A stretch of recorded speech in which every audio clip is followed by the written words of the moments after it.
13, 12, 11, 10, 9, 8, 7, 6, 5, 4, 3, 2,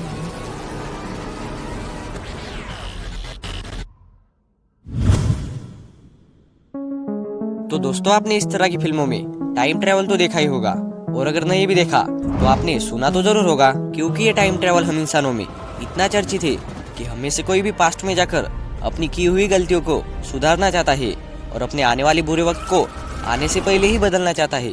और दोस्तों, ये बड़ी हैरतअंगेज करने वाली बात है ना कि हम इंसान टाइम ट्रेवल करके अपने पास्ट और फ्यूचर में जा सकते हैं, और यहाँ तक कि हम अपने फ्यूचर को भी देख सकते हैं।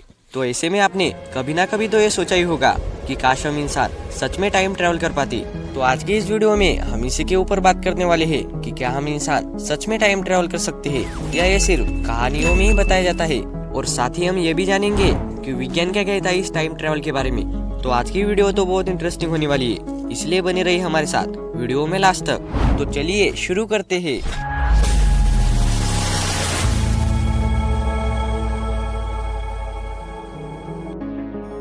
दोस्तों, अगर बात आए टाइम ट्रैवल की तो हम इंसानों के पास कई सारे रास्ते हैं टाइम ट्रैवल करने के लिए, और आज हम उन सारे रास्तों को एक एक करके जानने वाले हैं। और इन सारे रास्तों में सबसे फेमस और सबसे पहले आती है द टाइम मशीन। दोस्तों, टाइम ट्रैवल नाम सुनते ही हमारे दिमाग में सबसे पहले आने वाली चीज यानी कि टाइम मशीन। और अगर हम फिल्मों में देखें तो हमें टाइम मशीन कुछ इस तरह दिखाई जाती है, जिसे आप अपनी स्क्रीन पर देख सकते हो।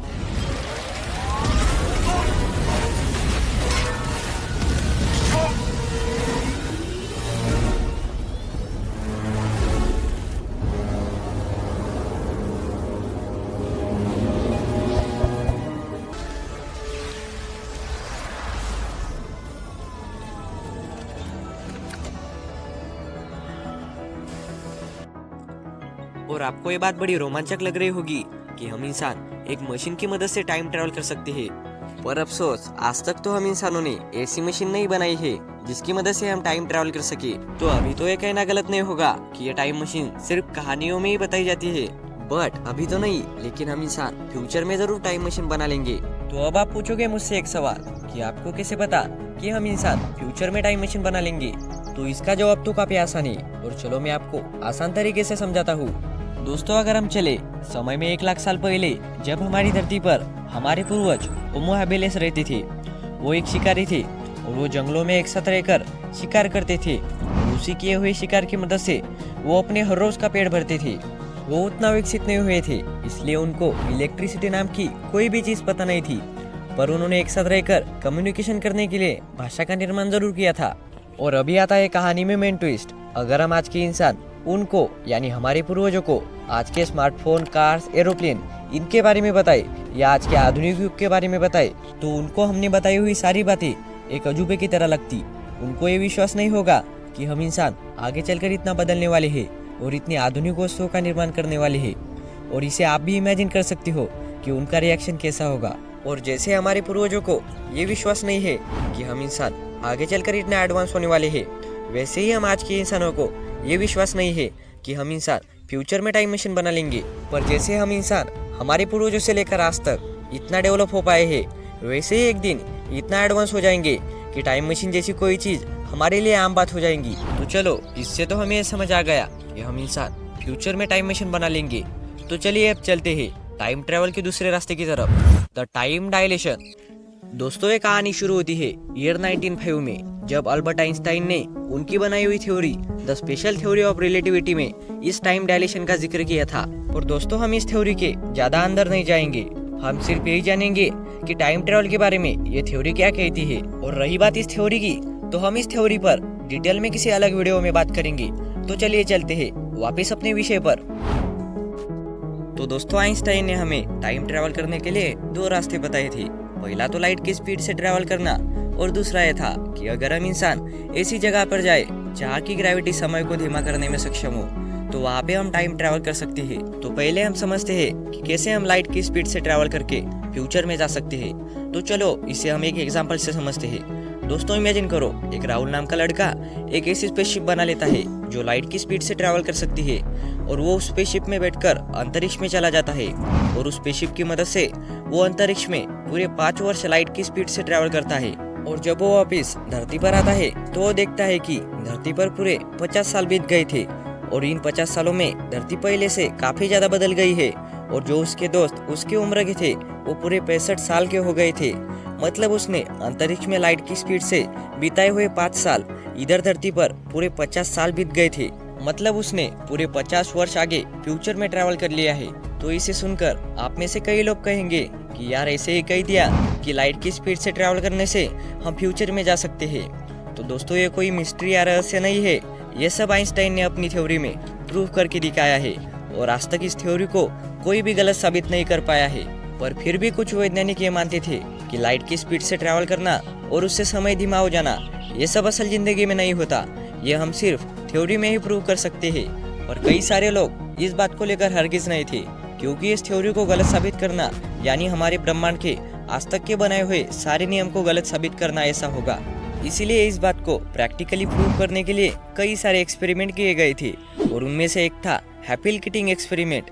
दोस्तों अक्टूबर 1971 में एस्ट्रोनॉमर रिचर्ड किटिंग ने 4 एटॉमिक क्लॉक को लेकर प्लेन से उड़ान भरी, और उन्होंने उस प्लेन से धरती के पूरे 2 चक्कर लगाए, और चक्कर लगाने के बाद वो यूनाइटेड स्टेट के नेवल ऑब्जर्वेटरी में आए, और उन्होंने उस ऑब्जर्वेटरी में रखी हुई एटॉमिक क्लॉक को उनके साथ ले जाई हुई क्लॉक के साथ मैच किया। और अमेजिंग बात यह थी कि उनके साथ ले जाई हुई क्लॉक उस ऑब्जर्वेटरी में रखे हुए क्लॉक से 10 लाख नैनोसेकंड आगे थी। मतलब उस क्लॉक ने और सर हैपल किटिंग ने 10 लाख नैनोसेकंड आगे फ्यूचर में ट्रैवल कर लिया है। और ये इतिहास का एकमात्र ऐसा एक्सपेरिमेंट है जो समय यात्रा को प्रैक्टिकली प्रूव करता है। तो इससे हमें यह समझ आता है कि चलती हुई किसी भी चीज के लिए समय स्लो चलता है, उसके मुकाबले जो चीज एक जगह पे रेस्ट पोजीशन पे है। मतलब अगर हम किसी भी बस या कार में ट्रैवल करें तब हमारा टाइम स्लो हो जाता है, उसके कंपैरिजन में जब हम अपने घर पर बैठे होते हैं। पर यह सिर्फ कुछ नैनो सेकंड के लिए ही होता है, इसलिए टाइम स्लो कब हो जाता है ये हमको पता भी नहीं चलता। तो इन सभी बातों को सुनकर आप में से कई लोग कहेंगे कि क्या यार इन्होंने तो कुछ नैनो सेकंड ही ट्रैवल किया है, तो इससे क्या फर्क पड़ता है। तो दोस्तों इन्होंने कुछ नैनो सेकंड ही ट्रैवल इसलिए किया क्योंकि उनकी स्पीड ज्यादा नहीं थी, और आइंस्टाइन ने समय यात्रा करने के लिए लाइट की स्पीड की बात की थी, क्योंकि हमारे यूनिवर्स में सबसे तेज लाइट की स्पीड है।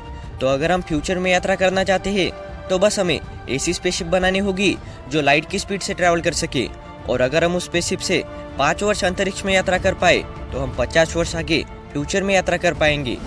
तो ये भी एक रास्ता था समय यात्रा करने के लिए। तो चलिए अब चलते हैं इस थ्योरी के दूसरे रास्ते की तरफ।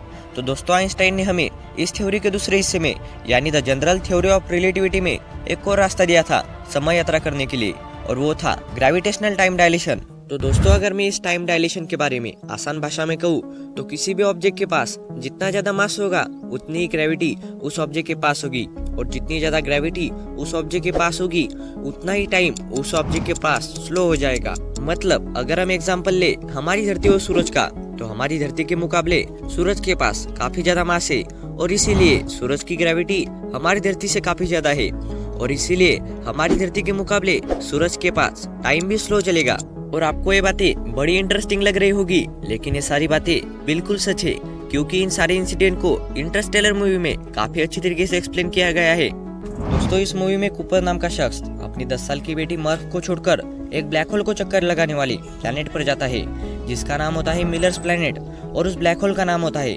गार्गेंचुआ। और आपकी जानकारी के लिए मैं आपको बता दूं कि ब्लैक होल हमारे यूनिवर्स में ऐसा ऑब्जेक्ट होता है जिसकी ग्रेविटी हमारी धरती से कई लाख गुना ज्यादा होती है, और इसीलिए ब्लैक होल के आसपास हमारी धरती के मुकाबले टाइम भी बहुत स्लो चलता है।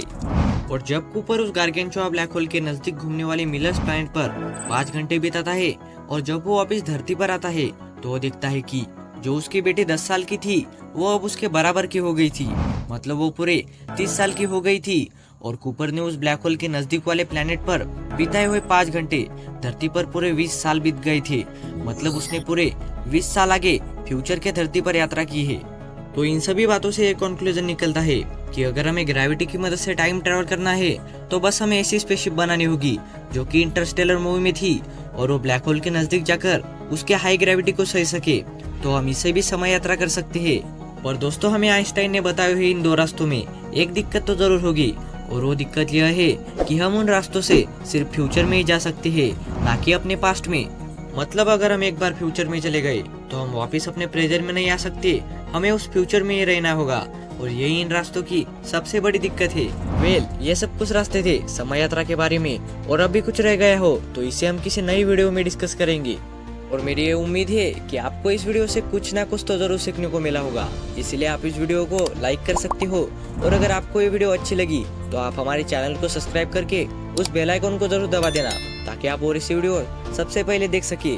और मैं जल्दी मिलता हूँ आपको एक नई इंटरेस्टिंग वीडियो में। और हाँ, वीडियो को लास्ट तक देखने के लिए धन्यवाद।